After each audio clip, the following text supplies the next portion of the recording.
त्या हायकोर्टामध्ये मला त्या सगळ्या गोष्टीचा पाठपुरावा करावा लागला. माझी सगळी कायदेशीर बाजू मी त्या ठिकाणी मांडली आणि मला माननीय उच्च न्यायालयाकडून पण भरपूर चांगला प्रतिसाद त्या ठिकाणी भेटला आणि खूप चांगली ऑर्डर निघाली. पण मी नाही म्हणजे हे बघा कसं असतं, जी बाजू खरी आहे ती आपण खरी जर मांडली आणि आजपर्यंत 4 वर्ष आपण पैसे दिलेले, असं कोणाला ठगवलं नाही किंवा दुसरं काही नाही किंवा शब्द दिले असं काही नाही. खूप सारं म्हणजे आपला जो डेटा आहे खूप पॉझिटिव्ह आहे. त्यामुळं माननीय उच्च न्यायालयात पण त्याचा चांगल्यापैकी विचार केला गेला. त्यामुळं तिथं पण खूप चांगली बाजू मी मांडली. परंतु आपल्याला ठीक आहे त्याच्यापर्यंत जायचं नाहीये.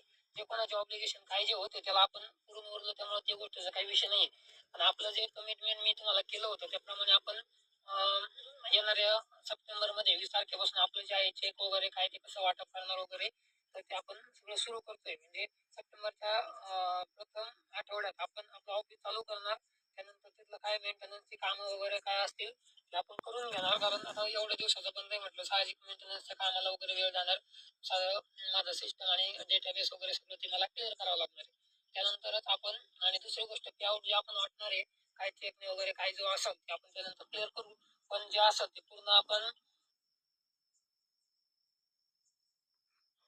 बाय कोर्ट करणार, म्हणजे पूर्ण पैसे अकाउंटला जाणार आणि ते पूर्ण विथ त्याचं ॲग्रीमेंट वगैरे होऊन आणि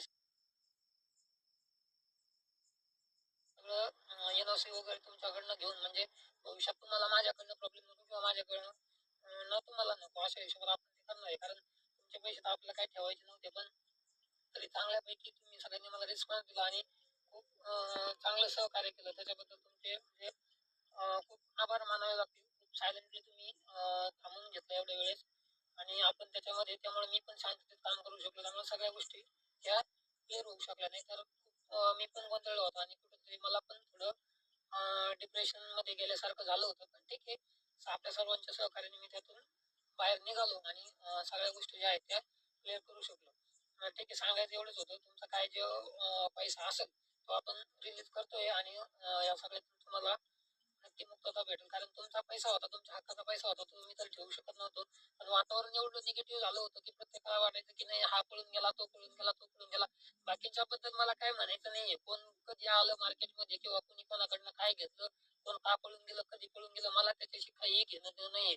पण मी कोणाकडनं किती घेतले आणि मला कोणाला किती द्यायचे मला परफेक्टली माहित होतं. आणि मी आतापर्यंत किती दिले हे पण मला माहित होतं. जर मला जायचं असतं, मी काय कोणासारखं म्हणजे मी कोणाचं अनुकरण करणार नाही किंवा मी काय कोणाला कॉपी करून फॉलो करून इथं आलेलो नव्हतो किंवा कोणाकडनं फक्त मला पळून जायचं आणि घेऊन जायचं असतं तर मी खूप काय करू शकलो असतो. मी कधीच आदेश सोडला असता आणि कधीतरी कितीतरी पैसे घेऊन गेलो असतो. पण आम्हाला ते करायचं नव्हतं त्या गोष्टीत. पण ठीक आहे, चला वातावरण तसं होतं त्यामुळे सर्व लोकांचा पण तसा गैरसमज झाला. पण तुम्ही एवढं सहकार्य केलं त्यामुळे आपण त्या संकटातून सगळं बाहेर निघू शकलो. पैसा आपला सगळं रिलीज होतोय, सगळं आपण त्या गोष्टीतून बाहेर पडतोय. त्यामुळं फक्त लाईव्ह घेण्याचं कारण एवढंच होतं की जे आपण आतापर्यंत संकटात होतो आणि तुम्हाला जे वाटत होतं की काही कॉन्टॅक्ट होत नाहीये किंवा कोण लागत नाही किंवा इंस्टाग्राम लाईव्ह वगैरे काही भेटत नाही, तर मी माझ्या कामामध्ये व्यस्त होतो. त्यामुळे मला त्यातून वेळ भेटला नाही, मला त्याची गरज पण वाटलं नाही. कारण ते काय होतं खूप म्हणजे पोरकटपणा झाला होता त्या गोष्टीचा. सारखं सारखं लाईव्ह येणं आणि त्याच गोष्टी सांगणं. मी तुम्हाला त्यावेळेस पण सांगितलं होतं, एक डेट दिली होती, त्यानंतर मी लाईव्ह पण जास्त येणार नाही आणि काही नाही. त्याच्यामध्ये माझा थोडासा हेल्थ इश्यू पण होता आणि खूप साऱ्या संकटातून मला पण जावं लागलं. पण ठीक आहे, सर्वांच्या आशीर्वादाने त्यातून मी सुटून बाहेर निघालो.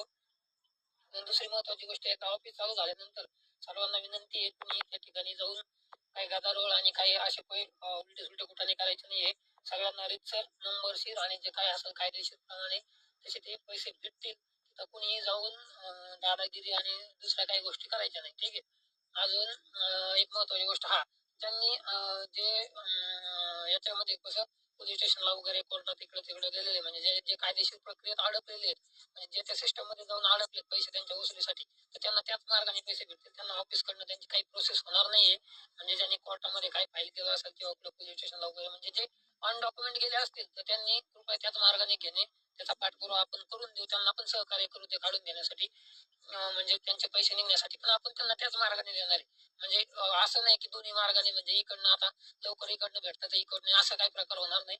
ते त्या मार्गाने गेले तर त्या मार्गाने त्यांना ते पैसे भेटून जातील. त्याला आपण इकडनं त्यांना काही तसं एक्झिबिशन ठेवलेलं नाहीये.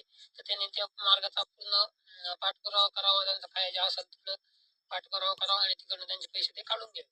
फक्त आपण जे आतापर्यंत आपल्या ज्या कमिटमेंटवर थांबलेत त्यांच्यासाठीच काय जे आहे ते ऑफिसमध्ये करणार आहे.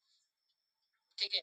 आणि माझा सप्टेंबरच्या पहिल्या आठवड्यापर्यंत काय मी कोणाला जनरली कॉन्टॅक्ट करणार नाही. जे माझे अगोदरचे कॉन्टॅक्ट चालू होते ते असे चालू राहतील. बाकी नवीन काय मी कोणाला काय कॉन्टॅक्ट करणार नाही. आतापर्यंत जसे थांबले तसे 20 सप्टेंबरपर्यंत अशी वाट पहा, जे आपण शेड्यूल ठरवलं होतं त्याप्रमाणे ते पेआउट वगैरे येतील. फक्त काय जे होईल ते सगळं ऑन डॉक्युमेंट आणि लिगली प्रोसेसने होईल. कारण काय झालं, आतापर्यंत मी भरपूर गोष्टी माझ्या रिस्कवर चालवल्या, त्यामुळे मला अडचणी आल्या. आणि आज मी म्हणजे पूर्ण, आज जरी मी तुम्हाला मोकळा करतो तर मी याच्यामध्ये खूप खतरनाक गुंतलेलो आहे. त्यामुळे फक्त आता कसं, तुमचा पैसा होता, तुम्हाला मी मोकळा करू देतो. मी कसा उपलब्ध करेल किंवा काय करू शकतो, काय केलं ते मी कोणाला सांगणार नाही. कारण ते मी सांगणार का नाही, कारण त्याला तुम्ही काय लायबल नाहीये. मी तुम्हाला काही ते घेताना काही बोललो नव्हतं की मी काय करेल काय नाही ते. ठीक आहे. त्यामुळे तो माझा प्रश्न राहिला, मी काय करेल काय नाही. तुमचे पैसे जे असेल ते ठरलेल्या याच्याप्रमाणे ते मिटअप होतील. काय जे असेल बाकी ऑफिस चालू झाल्यावर काय असतील ते अपडेट कळून जातील. बाकी कोणाचे काही इतर काही ऑब्लिगेशन असतील तर ते ऑफिसमध्ये आपण त्यावेळेस बघून घेऊ. ठीक आहे. साधारण 4,400 लोक जॉईन झालेत आणि लेट झालं होतं. मला वाटलंय की उद्या ठरवू की काय.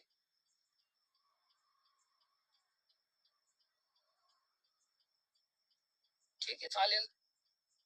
काय असेल तर नेक्स्ट लाईव्ह मध्ये मी कळवल. पण सर्वांनी जसे आतापर्यंत राहिले तसेच ते राहा. काय असेल तर मी तुम्हाला ते अपडेट इंस्टाग्रामच्या मार्फत देईन. आणि जे कोणी म्हटलं असेल कुणीकडं देश सोडून गेले वगैरे, काय, मी कुठं गेलो, मी सध्या मुंबईमध्ये, माझे फोन वगैरे मी आता चालू केले.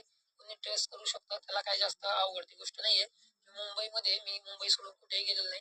काय, मुंबईमध्ये मी एखादा थांबलं की मला कुठल्याही कामासाठी जायचं झालं तर मुंबईवरून मला सोपं पडतं. प्रत्येक कामासाठी कुठं दिल्लीला जायचं असेल किंवा अहमदाबादला जायचं असेल किंवा कुठेही जायचं असेल, मी एकदा ऑफिस चालू झाल्यावर तुम्हाला तुमच्यासमोर सांगाल ते कसं कसं आपण काय काय केलं आणि ऍक्च्युअल प्रॉब्लेम काय झाला होता आणि आपण ते कशा कशा प्रकारे सॉर्ट आउट केला. फक्त एक सांगाल की आपल्या एवढ्या पूर्ण ऍसेटेक परिवाराचं मला याच्यामध्ये खूप खूप चांगल्या प्रकारे मदत लाभली. म्हणजे असं काही नाही की एखाद्याचे पैसे याच्यामध्ये होते. आता हे बघा, प्रत्येक गोष्टीत खराब गोष्टी पण असतात. त्याच्यामध्ये